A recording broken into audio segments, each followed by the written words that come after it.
It's 247 miles to Lafayette. Got a half tank of gas, half a case of Mountain Dew. It's dark, and I'm wearing sunglasses. Let's hit it.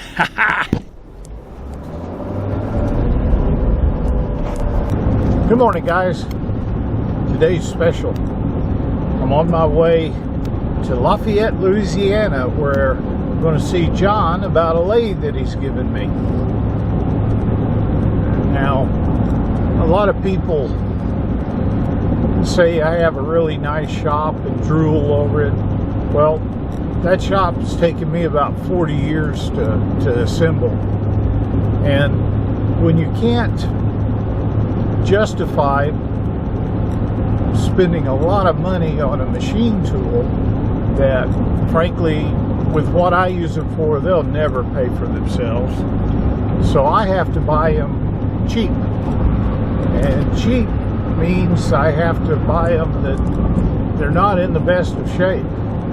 The one we're going to go get today is a 16 by 30, the twin to the one I have at the shop. And it was sitting outside for a while, and a man in Louisiana was driving by and he saw it sitting on the side of the road in front of a machine shop, stopped and asked about it, and bought it right there. Then he got onto a Practical Machinist website and started asking about it, and I chimed in that I had one exactly like it, and we began talking. It's been about a year now since I last heard from him. He had some pieces on his lathe that I didn't have and have been looking for years. And one of them was the tail bed clamp for the taper gauge in the back. He was kind enough to send that to me so I could copy it, and I loaned him a pair of frame rails that I'd made for moving mine around. Well, John seems to be a pretty nice guy, and he was kind of upset that he still had my rails, so he just told me to keep that lathe attachment because he would never need it. Frankly, I wasn't going to do that. I was going to send his back, but I just haven't had time. And he hasn't had time to even mess with that lathe. And, you know, it's a big undertaking to restore a big metal lathe. Well, big to most shops. I mean, this thing weighs about 7,000 pounds. It's about 9 feet long and takes up about 4 foot in width. So you have to have a place to put it. And he decided that it was going to be too much work, and he called me and said if I would like to have that lathe, it was mine, just come get it. Well, that's where we're going today. The lathe, as usual, needs a paint job bad. I mean, and I'm not really sure what the future of this lathe is going to be, because one day after that, I searching in Craigslist like I always do for parts for my Axelson. I need a handle for the apron. Another Axelson popped up not 15 miles away from me with a longer bed. And that's the one limitation that, it's the only thing I don't like about my Axelson. It only can take a 30-inch workpiece lengthwise. So I found this one, and I went to look at it yesterday. And today they're pulling it out of the hole it was in and going to put it up to power so I can test it out. I'm not really sure what the fate of these two lathes is going to be. One of them probably will be a parts machine. I'm just not sure which one is going to be. Got a friend named Don that lives about 20 minutes away from me that we're kind of working a horse trade here and seeing how we can make all of this happen. I'm going to probably sell Don my existing 16-inch and see what I can do to bring both of the other lathes back. Now the one with the longer bed is probably missing more parts than the one over here in Louisiana with the short bed. That's what's making this a hard decision. One of those two lathes is going to live. Which one? I have no idea right now. But come along. We're going to go over there. I'm pulling my 20-foot utility flatbed trailer. It's just an old bumper pull that I have. I carry my tractor around on it, so this shouldn't be any problem at all. I've got about 4 hours of driving to go. I've brought chains and my usual lifting attachments. This isn't my first rodeo. You know, when you build up a shop like I have over the years, you've got to go a long way from Houston, Texas to buy machines at a reasonable price. This will be my second trip over into Louisiana. The first trip was about 6 years ago maybe, and I traded a man a 36-inch shaper for a jig board. And I hauled the shaper over there, and he had a forklift, and we switched places with the machinery, and I came on back. It's always a long trip over to Louisiana for me. This will take 12, 14 hours. I had to go to Kansas twice. Now, what a lot of people didn't know, I didn't either, was Kansas had a huge cave, a salt cave.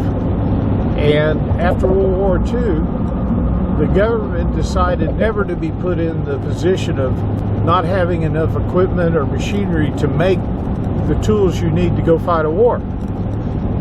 So as I understand it, after the war was over, they mothballed new and old machines, 54,000 of them, put them on skids and stored them in this old salt cave. And as I understand it, there were 3 of them around the country where they did the same thing for. I went to Kansas City about 5 years ago now and picked up a cylindrical grinder that was stored in one of those caves and came out of an ammunition plant. That's why there's always a lot of machine tools around Kansas City. Now, from what I understand, all the tools were sold before I picked up my machine, so you just can't go up there and start wandering around looking for goodies anymore. Made a little stop here. Picked up a couple sheets of 3/4 inch treated plywood. I'm going to screw this to the deck of my trailer. I was afraid that the base of the lathe is going to dig into my boards too hard, and this will help spread the weight out. I'm going to slide this one back. It'll give me 16 feet, make it easier to roll off too. Cheap free bit.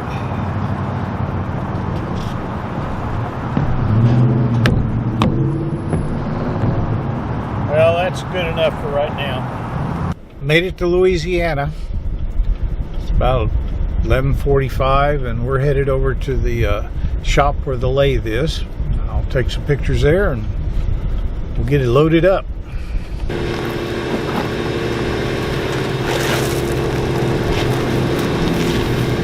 only concern, and this is a basket slinging coming up on this rail. No, maybe I can pass it underneath. I might be able to pass it underneath. I want to crush that. Yeah, I forgot about that. That's fine. It looks like it'll pass. That way you're.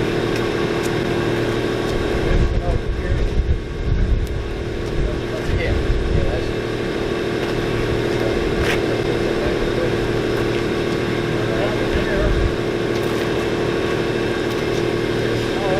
You said it was kind of heavy. Yeah, I can actually probably bring that next one a little closer than the work is. Right. Unless you want to go through there and grab that bar.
Oh yeah, that's only about 6, I think. Yeah. It ain't gonna make it squat.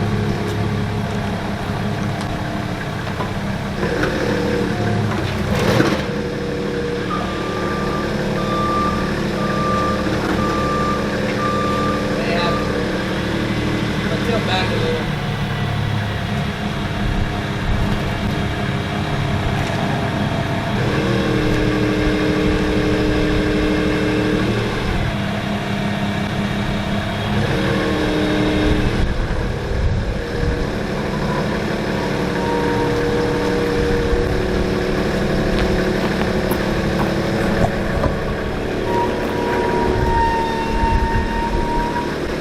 Trying to make this as easy as possible.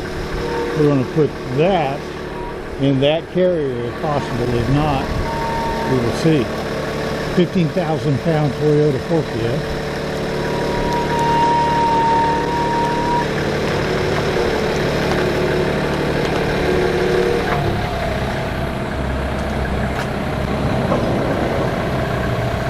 Come on forward a little bit, get your other wheel out. I think it'll be a little safer.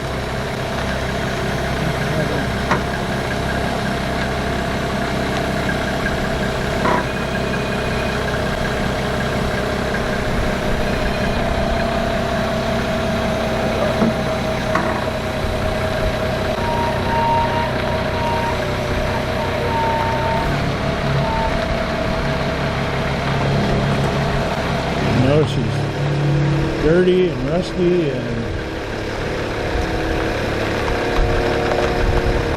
Up and over, and I'll back up. Okay. Hopefully it sits right inside.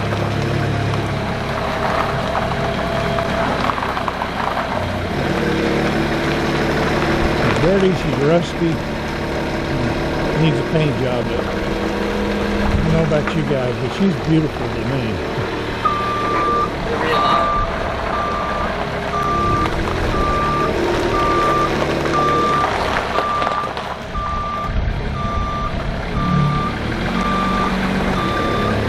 Trying to line that pedestal up into that first section right there.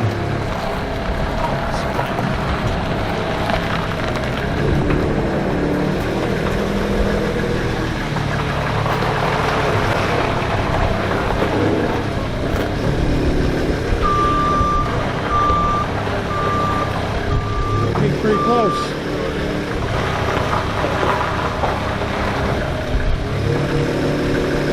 Can you side shift?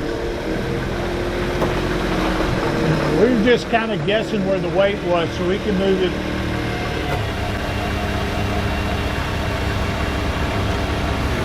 It's pretty close. Yeah.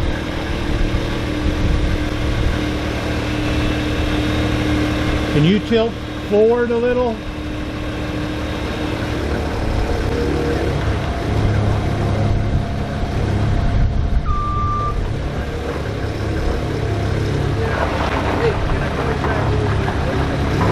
Yeah, sit you guys down here.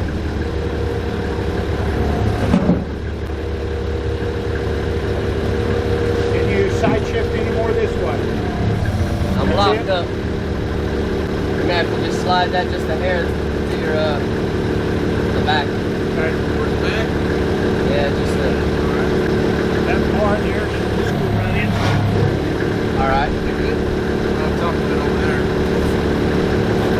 That's good there. This should be good. We maybe pull this. We pull it like this.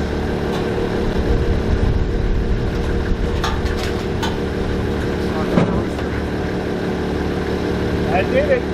It's on. It's on. It's flat. Wait a Or minute. is it It's sitting? not. It sits here.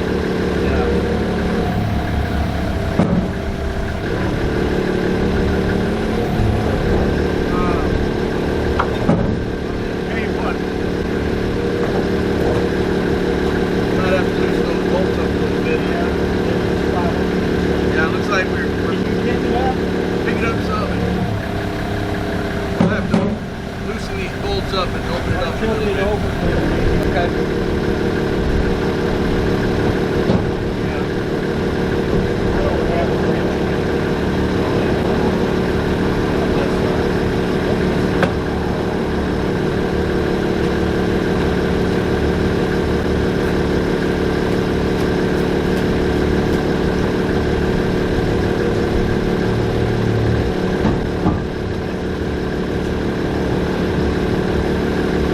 Pick it up just a little bit more.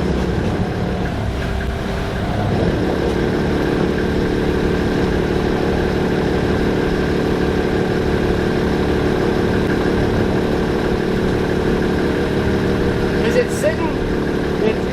There's a.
Back up. Yeah.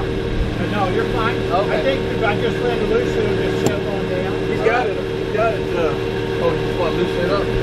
It's stuck over here too. It's up in the air. Yeah, it is on this side, Steve. Sitting in the front. Yeah. It's barely on the ledge of that pad. Okay.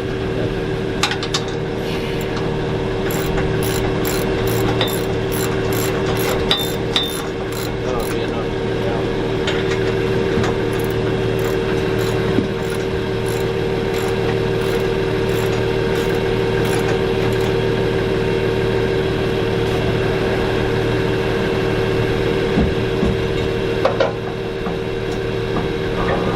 Pick the weight up off it again. I'll put this and I'll pull this over.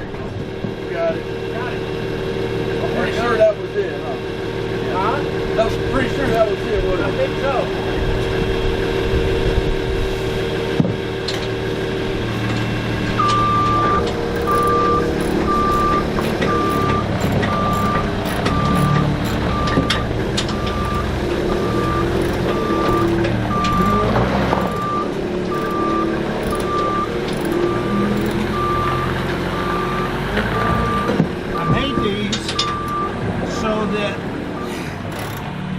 Slide under there.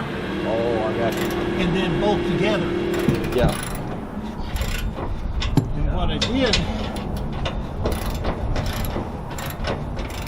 on the other one was,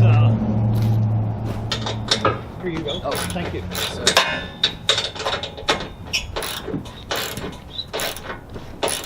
what I did on the other one was come down here to this end. The other one was in a 40 by 40 barn in Dallas. yeah. And I That took wasn't my, easy to get out. took my, oh, it's simple. Oh. Took my engine stand. I built this before I went up there. And I took my engine stand and wrapped under here and picked this end up. And that tilted that in so I could put a block. And then I let it down and then slid this under. And then we picked the whole thing up, put it on pipes, and pulled it out with forklift. Yeah, we've had to roll a couple machines on pipes, but That's the reason I made it, those rails, yeah. so it could take the pipes. I don't know, you might have to take it apart and put some spacers on the inside, because this is just, you can see it kicked out. It's Oh, it's fine. yeah. What I'm going to do, we're thinking about building an A-frame right now. We've been talking about it on the way over here. My offline research department, Don, has been looking. I've got some I-beam, but I don't think it's strong enough for a cross. So he's looking it up to see what size we need to be able to pick up 11,000 pounds, because the one that we may get tomorrow is the long bed version of this.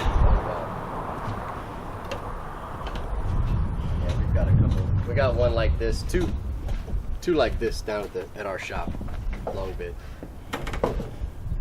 Do they have the handle that goes here? This handle has been something I've been searching for 6 years. It comes out and curves, and it's the clutch. It does the same function as that one up there. Oh, it's not the same. What we have down there isn't the same model. Oh, okay. It's not. I was just saying we have some long bed versions of these, Yeah. but not the same. What brand is this?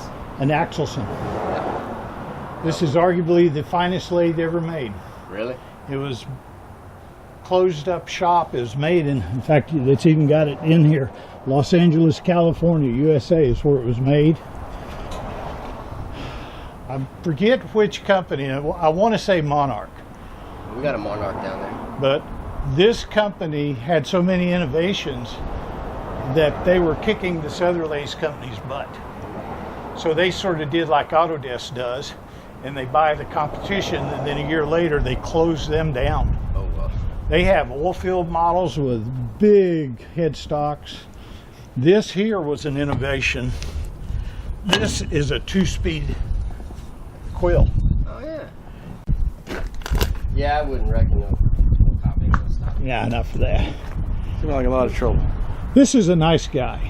His name is, are we being secretive? No, You want to be called no, Pedro or Jose? No, John Mosby? Boggs. John, okay. Yeah. John has donated this lathe to the cause. Well, I stopped over here at a truck stop to eat lunch, and looks like we got some weather rolling in.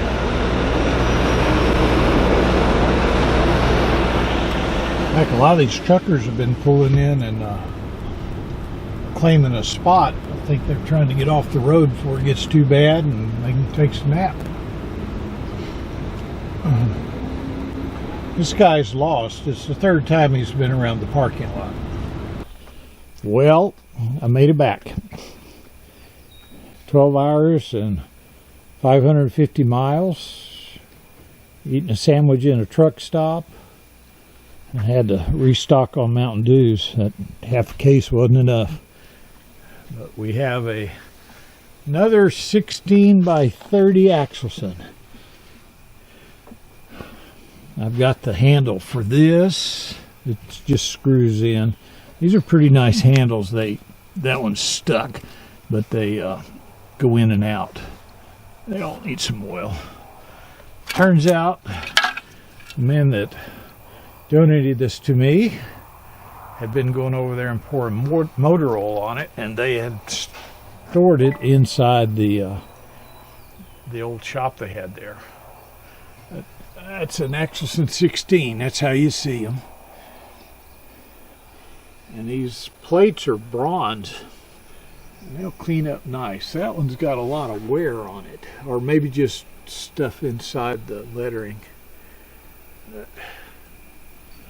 See if we can clean that up. Apron's missing the one handle that I've been looking for 6 years, and this is the clutch or the spindle up there. That handle up on top engages the spindle forward and reverse, and you can also do it from a handle that's here, and the handle is curved so that it misses all the chip tray. It's got the standard 2-speed tailstock. I don't see anything really. Well, looks like somebody messed that handle up. Doesn't look like they just looked like they bent it. Doesn't look like it was tipped over. I did notice something while I was getting fuel.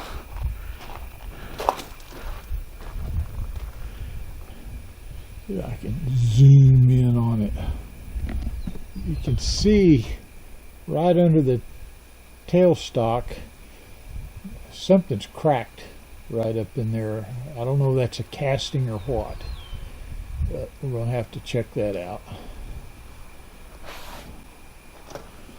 I didn't try scraping the ways or anything yet.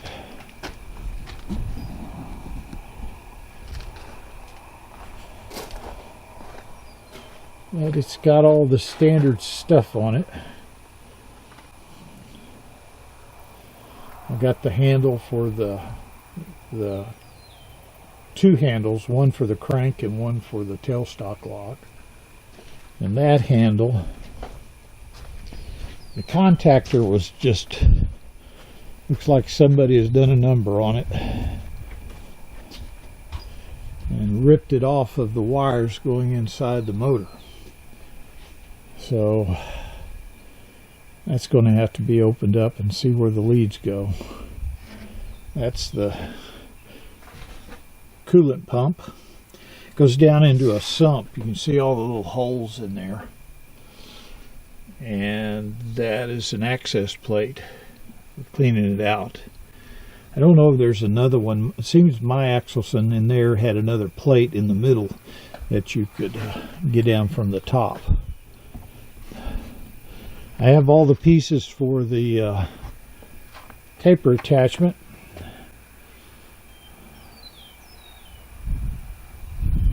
And it looks like the rust on the ways isn't too deep. And those are supposedly hardened ways, so hopefully I can bring that back. Pan's not all beat up. Needs new hoses for coolant. And on the Axelson there is a cover right there, and under that cover is a spin-on oil filter for the headstock.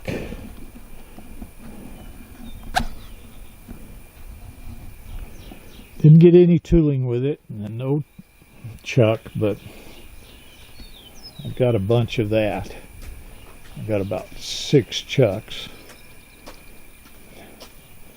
Now tomorrow I'm going to look for another one. The one I'm looking at tomorrow is a 16 by 78, and hopefully that's the one that I'm able to use in my shop.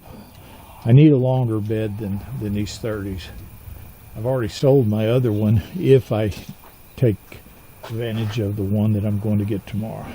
But the one I'm getting tomorrow Doesn't have a cast cover like this one is. Oh, and lathe development, my wife Tish has graciously offered to come out and scrape all the paint off of this one for me and paint it again. You didn't know you were going to do that, did you? No. You didn't know that? No. But you would. I missed that. Remember, it was Father's Day the other day.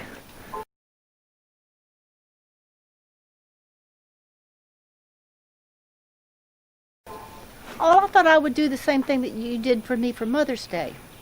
I didn't have a lathe to scrape for you then. It's okay.